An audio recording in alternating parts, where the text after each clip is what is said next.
La propiedad personal adquirida mediante el trabajo propio. La propiedad que constituye el fundamento de toda libertad, la actividad y la autonomía personales. La propiedad bien adquirida como fruto del trabajo y del esfuerzo propios. ¿Os referís a la propiedad del pequeño burgués, del pequeño campesino que precedieron a la propiedad burguesa? No necesitamos suprimirla. El desarrollo de la industria la ha suprimido y la sigue suprimiendo día tras día. ¿O bien os referís a la propiedad burguesa moderna? ¿Acaso el trabajo asalariado, el trabajo del proletario, le procura propiedad? En modo alguno. Lo que hace es crear capital, es decir, la propiedad que explota el trabajo asalariado y que solo puede acrecentarse a condición de generar nuevo trabajo asalariado al que explotar de nuevo. La propiedad en su actual configuración se mueve en la antítesis entre capital y trabajo asalariado. Vamos a examinar los dos términos de esta antítesis. Ser capitalista significa ocupar una posición no meramente personal sino social en la producción. El capital es un producto social y únicamente puede ponerse en movimiento mediante la actividad común de muchos o, en última instancia, de todos los miembros de la sociedad. El capital no es, pues, un poder personal, sino social. Así pues, el que el capital pase en su día a ser propiedad colectiva, perteneciente a todos los miembros de la sociedad, no significa que la propiedad personal se transforme en colectiva, solo queda transformado el carácter social de la propiedad al perder el carácter de clase. Centrémonos ahora en el trabajo asalariado. El precio medio del trabajo asalariado es el mínimo del salario. Es decir, la suma de los bienes de subsistencia que resultan necesarios para mantener en vida al obrero como tal obrero. Lo que el obrero asalariado se apropia mediante su actividad es el mínimo imprescindible para mantener escuetamente su vida. En modo alguno queremos suprimir esta apropiación personal de productos, necesaria para la continua reproducción de la vida, una apropiación que no deja ningún rédito neto que pudiera dar poder sobre el trabajo ajeno. Lo que queremos es destruir el carácter miserable alta apropiación en que el obrero vive únicamente para acrecentar el capital y ello mientras los intereses de la clase dominante así lo exijan. En la sociedad burguesa, el trabajo vivo del hombre es meramente un medio para acrecentar el trabajo acumulado. En la sociedad comunista, el trabajo acumulado es tan solo un medio para ensanchar, enriquecer y fomentar el régimen de vida de los obreros. En la sociedad burguesa, el pasado domina sobre el presente. En la comunista, el presente sobre el pasado. En la sociedad burguesa, el capital goza de autonomía a la personalidad mientras que el individuo activo vive en coerción y la impersonalidad. Y la supresión de esta situación es calificada por la burguesía de supresión de la personalidad y la libertad. Y con toda razón.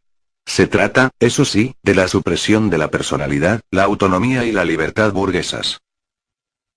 Por libertad se entiende, en el marco de las relaciones de producción burguesas, el libre comercio, la libertad de comprar y vender. Pero, desaparecido el tráfico logrero, desaparece asimismo la libertad de traficar. La fraseología acerca de la libertad de tráfico, así como las restantes loas retóricas de nuestra burguesía, tan solo tienen sentido respecto al tráfico sujeto a trabas y al burgués o juzgado, propios de la Edad Media, pero no respecto a la supresión comunista de este tráfico logrero, de las relaciones de producción burguesas y de la burguesía misma. Os aterráis de que queramos suprimir la propiedad privada como si no fuese una realidad que en la sociedad actual, la vuestra, se ha suprimido la propiedad privada para el 90% de sus miembros. La propiedad que existe se basa precisamente en su no existencia para ese 90%. Lo que nos reprocháis, pues, es querer suprimir una propiedad que tiene como condición necesaria la carencia de propiedad de la aplastante mayoría de la sociedad. Nos reprocháis, en una palabra, el querer suprimir vuestra propiedad. Ciertamente, es eso lo que pretendemos. Desde el momento en que el trabajo no pueda ya convertirse en capital, dinero y renta del suelo, resumiendo, en poder social monopolizable o, para decirlo de otro modo, desde el momento en que la propiedad personal no puede transformarse en propiedad burguesa, vosotros proclamáis que con ello queda abolida la persona como tal.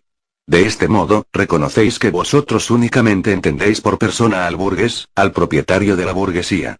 Y es cierto que esta persona como tal debe ser abolida. El comunismo no priva a nadie del poder de apropiarse productos sociales.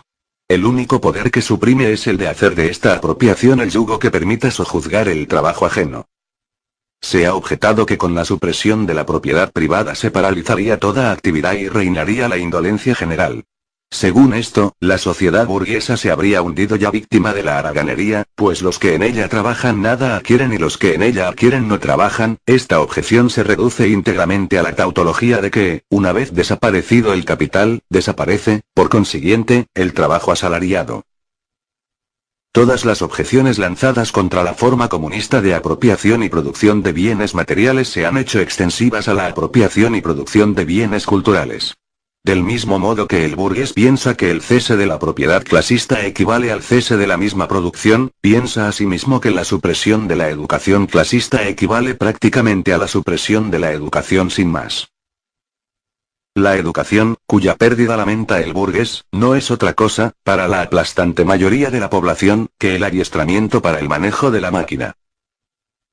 Pero ¿por qué discutís con nosotros acerca de la supresión de la propiedad burguesa aplicando criterios basados en vuestras ideas burguesas acerca de la libertad, la educación, el derecho, etc.? Vuestras mismas ideas son producto de las relaciones burguesas de producción y propiedad del mismo modo que vuestro derecho no es otra cosa que la voluntad de vuestra clase elevada a ley, una voluntad cuyo contenido se deduce de las condiciones materiales de vida de vuestra clase.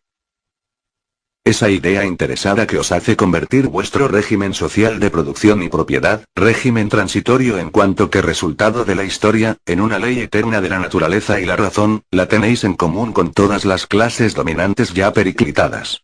Lo que os parece comprensible respecto a la propiedad en la antigüedad y os parece asimismo comprensible respecto a la propiedad feudal, no sois capaces de comprenderlo en el caso de la propiedad burguesa. Supresión de la familia. Hasta los más radicales se exaltan escandalizados ante este propósito execrable de los comunistas.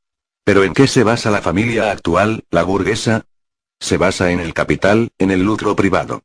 Solo para la burguesía se da una familia en sentido pleno, cuya contrapartida está en la forzosa carencia de familia de los proletarios y en la prostitución pública. Este tipo de familia burguesa desaparecerá, naturalmente, con la desaparición de su contrapartida y ambas desaparecerán con la desaparición del capital. ¿Nos reprocháis el querer suprimir la explotación de los niños por parte de sus padres? Sí, nos declaramos reos de ese crimen. Pero afirmáis que al sustituir la educación doméstica por la social eliminamos la más pura intimidad familiar. ¿Pero acaso vuestra educación no está determinada por la sociedad, por las relaciones sociales que sirven de marco a la educación, por injerencia más o menos directa de la sociedad a través de la escuela?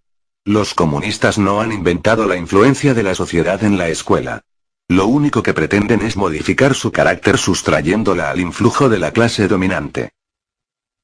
La retórica burguesa acerca de la familia y la educación, acerca de la intimidad familiar entre padres e hijos, resulta tanto más repugnante cuanto que con la extensión de la gran industria se van desgarrando todos los lazos de las familias proletarias y los niños se van transformando en meros artículos de comercio e instrumentos de trabajo. Pero vosotros los comunistas, nos grita a coro toda la burguesía, queréis implantar la comunidad de mujeres. El burgués ve en su mujer un simple instrumento de producción y como ha oído que los instrumentos de trabajo deben ser explotados en común, no puede menos de pensar que también a las mujeres les aguarda el destino de la colectivización. No pueden imaginarse que de lo que se trata precisamente es de suprimir la situación de la mujer como mero instrumento de producción. Por lo demás, hay algo más ridículo que ese espanto de nuestros burgueses, con estridencias de alta moral, ante la pretendida colectivización oficial de las mujeres por parte de los comunistas. Los comunistas no necesitan implantar la comunidad de mujeres ya que ésta se ha dado casi siempre. Nuestros burgueses no se contentan con el hecho de tener a su disposición las mujeres e hijas de sus proletarios, dejando aparte la prostitución oficial, sino que hallan el mayor de los placeres en la recíproca seducción de sus propias mujeres. En realidad, el matrimonio burgués equivale ya a la comunidad de las esposas. A uno o sumo, se podría reprochar a los comunistas el querer implantar una comunidad de mujeres oficial y sin tapujos en lugar de la que ahora se da con velada hipocresía. Ni qué decir tiene, por lo demás, que con la supresión de las relaciones de producción ahora vigentes, ha de desaparecer también la comunidad de mujeres que de ella deriva, es decir, tanto la prostitución oficial como la inoficial. También se ha reprochado a los comunistas el querer suprimir la patria, la nacionalidad. Los obreros no tienen patria. No es posible quitarles lo que no tienen. En cuanto que el proletariado tiene por objetivo inmediato la conquista del poder político para constituirse en clase nacional, en nación, el proletariado es nacional, aunque en un sentido muy diferente al de la burguesía.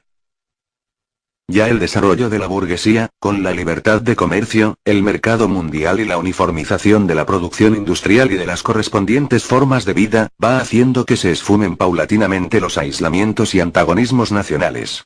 El dominio del proletariado acelerará esa extinción.